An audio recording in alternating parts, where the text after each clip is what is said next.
এই যে স্কুলে অনেক শিক্ষকের চাকরি বাতিল হয়েছে, তো তাদেরকে উদ্দেশ্যে কি বলবা? ঘুষ দিলে তো চাকরি বাতিল হবেই, प्यारी समझ गई। এটা স্বাভাবিক।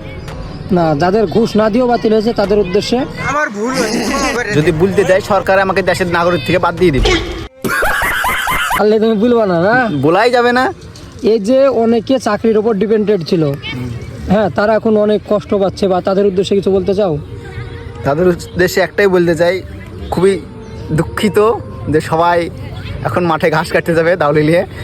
যাদের ঘুষের চাকরি বাতিল হয়েছে ওটা কোনো বিষয়ই না, কিন্তু যারা অ্যাকচুয়ালি সত্যি কষ্ট করে পড়াশোনা করে চাকরিটা পেয়েছিল, এমনকি তারা পুরো চাকরির উপর ডিপেন্ডেন্ট ছিল, সে এবং তার ফ্যামিলি, তাদের চাকরিটা চলে গিয়েছে, এটা শুধু তাদের ব্যর্থতা না, এটা আমাদের প্রত্যেকটা মানে দেশের নাগরিক, আমাদের রাজ্যের নাগরিকের এটা ব্যর্থতা।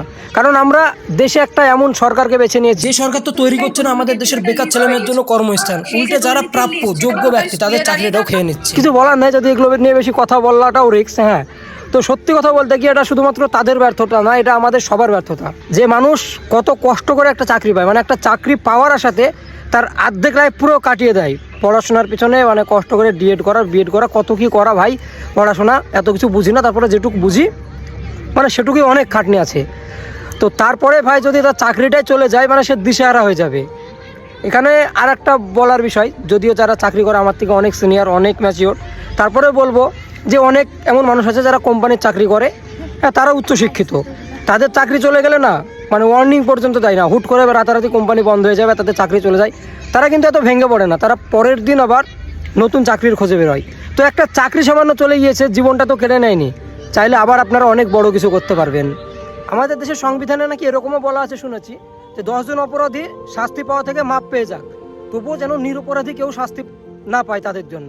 কিন্তু এখানে ভাই মানে কিছু সংখ্যক মানুষের জন্য সবার চাকরিটাই বাতিল হয়ে গেল। তো সত্যি এটা খুবই একটা দুঃখজনক বিষয়। আর ব্যাপারটা হলো এরকম, একটা গ্রামে ছিল 10টা চোর, সরকার সে চোরকে ধরতে ব্যর্থ হওয়ার কারণে পুরো গ্রামটাকে জ্বালিয়ে পুড়িয়ে দিল। তো সবশেষে এটাই বলবো, যেটা হয়েছে সত্যি খুবই দুঃখজনক।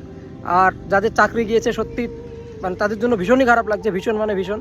তো ভিডিওটি বেশি বেশি করে শেয়ার করে দিবে, আর জানিও না ভিডিও থাকবে কি থাকবে না, কখনো তো টুকুস করে কেউ উড়িয়ে দিবে।